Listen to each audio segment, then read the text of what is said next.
Berdasarkan keputusan Dewan Perwakilan Rakyat Republik Indonesia nomor 3/DPR RI /4/2014-2015 tentang penetapan kembali mitra kerja komisi-komisi DPR RI masa keanggotaan tahun 2014 hingga 2019. Tanggal 23 Juni 2015, ruang lingkup dan pasangan kerja Komisi 9 DPR RI adalah kesehatan dan ketenaga kerjaan. Pasangan kerja Komisi 9 DPR RI dalam melakukan tugas-tugas legislasi adalah Kementerian Kesehatan, Kementerian Tenaga Kerja, Badan Koordinasi Keluarga Berencana Nasional, Badan Pengawas Obat dan Makanan, Badan Nasional Penempatan dan Perlindungan Tenaga Kerja Indonesia atau BNP 2 TKI, Badan Penyelenggara Jaminan Sosial Bidang Kesehatan, Badan Penyelenggara Jaminan Sosial Bidang Ketenagakerjaan.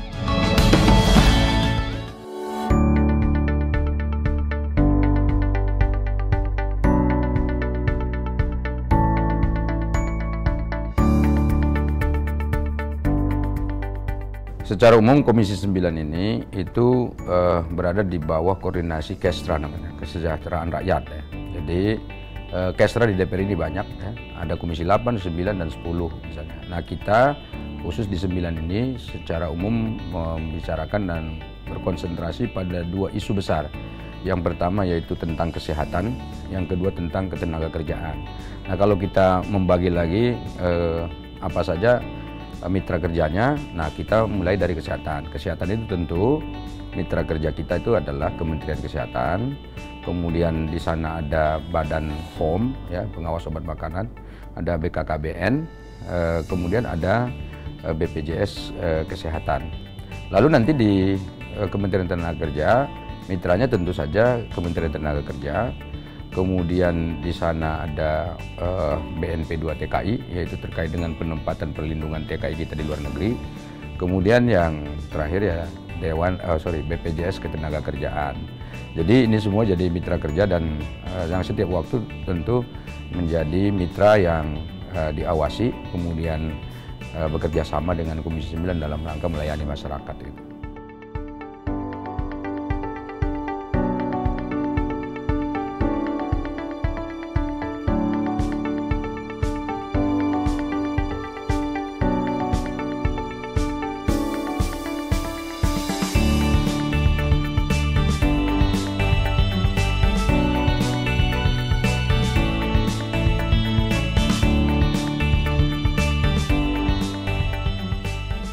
Program Legislasi Nasional Komisi 9 DPR RI periode 2014 hingga 2019 diharapkan mampu menyelesaikan 15 rancangan undang-undang, antara lain Rancangan Undang-Undang tentang Praktik Pekerjaan Sosial, Rancangan Undang-Undang tentang Perlindungan Pekerja Rumah Tangga, Rancangan Undang-Undang tentang Kebidanan, Rancangan Undang-Undang tentang Perubahan atas Undang-Undang Nomor 36 Tahun 2014 tentang Tenaga Kesehatan, Rancangan Undang-Undang tentang Praktik Kefarmasian, Rancangan Undang-Undang tentang Pengawasan Obat dan Makanan, serta Pemanfaatan Obat Asli Indonesia, Rancangan Undang-Undang tentang Perubahan atas Undang-Undang Nomor 4 Tahun 1984 tentang Wabah Penyakit Menular, Rancangan Undang-Undang tentang Perubahan atas Undang-Undang Nomor 13 Tahun 2003 tentang Ketenagakerjaan, Rancangan Undang-Undang tentang Pengawasan Ketenagakerjaan, Rancangan Undang-Undang tentang Sistem Pengupahan,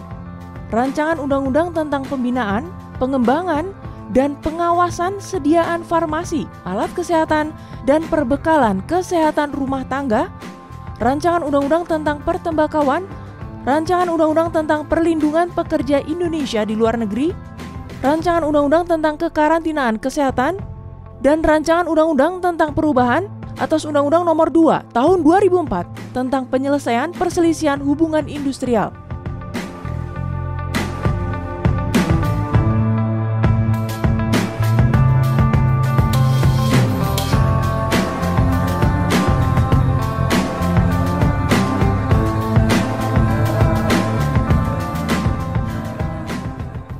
sejak 2017 yang lalu kan sudah ada prolegnas yang sudah diurus oleh Komisi 9. Pada 2017 yang lalu kita berkonsentrasi pada 3 undang-undang utama. Yang pertama adalah Undang-Undang PPMI, Perlindungan dan Penempatan Pekerja Migran Indonesia. Jadi perlindungan pekerja migran Indonesia di luar negeri, itu yang pertama. Yang kedua, kita membahas Undang-Undang Palang Merah. Dan yang ketiga Undang-Undang Kebidanan. Nah, untuk PPMI itu perlindungan pekerja migran Indonesia sudah selesai pada masa persidangan yang lalu. Dan sekarang kita konsentrasi lagi dimasukkan di Prolegnas 2018 untuk 3 undang-undang berikutnya, yaitu yang belum selesai tentu saja kita masukkan lagi Undang-Undang Palang Merah Indonesia yang sekarang sedang dibahas.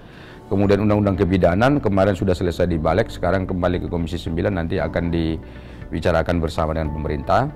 Kemudian yang ketiga kita masukkan yang baru ini untuk di dalam Prolegnas 2018, yaitu Undang-Undang WASPOM, yaitu pengawasan obat dan makanan ya, yang menjadi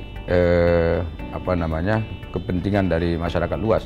Karena ada beberapa temuan kita di tengah berkembangnya teknologi digital sekarang ini, ternyata pengawasan obat dan makanan itu menjadi sesuatu yang sangat penting, karena orang sekarang mendapatkan obat kan tidak hanya di apotek-apotek, tapi sudah bisa melalui internet misalnya, ya melalui teknologi digital, dan itu tentu pengawasan harus diketatkan. Sementara Badan POM itu sendiri kan dia tidak begitu kuat karena payung hukumnya hanya didasarkan pada Perpres. Nah, mestinya kan kalau payung hukumnya dalam bentuk undang-undang, maka Badan POM ini bisa menjadi lebih kuat lagi gitu.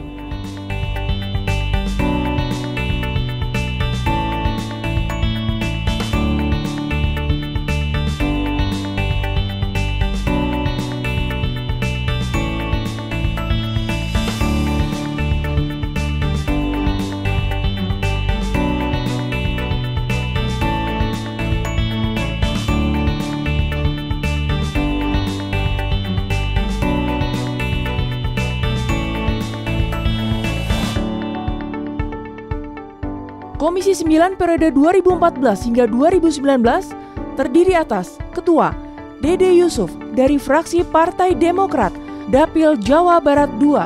Para Wakil Ketua Saleh Partaunan Daulay, fraksi Partai Amanat Nasional, Dapil Sumatera Utara II. Yus Lustri Lanang dari fraksi Partai Gerakan Indonesia Raya, Dapil Nusa Tenggara Timur I. Syamsul Bahri dari fraksi Partai Golongan Karya, Dapil Sulawesi Selatan II, dan Erma Lena, fraksi Partai Persatuan Pembangunan, Dapil Nusa Tenggara Barat. Jadi kalau kita di sini di Komisi 9 ini mulai dulu kita dari kepentingan bersama kita apa sih sebetulnya? Boleh berbeda partai, tapi kepentingan bersama itu harus sama. Nah, kepentingan bersama yang kita bangun adalah bagaimana memberikan kesejahteraan bagi masyarakat. Nah, kalau kita sudah pada titik temu di situ, itu saya kira tidak sulit untuk mendiskusikan dengan teman-teman. Terbukti di sini saya kira nggak begitu banyak perbedaan kepentingan, kecuali mungkin 1-2 isu tertentu yang melibatkan fraksi, kemudian melibatkan partai masing-masing. Tapi kalau untuk isu-isu yang reguler dibicarakan di sini, katakanlah pembangunan rumah sakit gitu, kemudian bagaimana penyediaan tenaga medis, misalnya dokter, bagaimana dokter spesialis agar ada di kabupaten kota setiap saat, jadi sehingga rumah sakit kita berdaya gitu. Kemudian bagaimana agar pelosok-pelosok tanah air kita ini itu dipenuhi dengan tenaga medis melalui program-program pemerintah, seperti kemarin ada bidan PTT misalnya dan dokter PTT, kemudian sekarang diganti dengan Nusantara Sehat misalnya. Itu sama, nggak ada perbedaan sama sekali, semua praksi sama. Kalau sudah sama, berarti kan akan lebih mudah untuk mengawalnya, karena yang kita lihat di situ adalah kepentingan masyarakat luas. Kalau masyarakat Indonesia yang ada di pelosok-pelosok negeri, di perbatasan segala macam itu mendapatkan pelayanan yang baik, maka saya kira semua partai politik tidak akan ada satupun yang akan berbeda. Tapi kalau misalnya pada sisi yang lainnya ada sekelompok masyarakat kita yang tidak dilayani dengan baik atau tidak tersentuh dengan program-program pemerintah, maka semua partai pun akan sama. Bagaimana supaya itu disentuh oleh pemerintah dan betul-betul memberikan pelayanan. Nah, ini kadang-kadang masyarakat luas itu mungkin belum secara mendetail mengetahuinya bahwa di DPR itu walaupun berbeda partai, kadang-kadang memang untuk isu-isu yang tidak akan ada perbedaan, sama saja dengan masyarakat luas. Itu yang saya sebut dengan kepentingan bersama yang harus dibangun.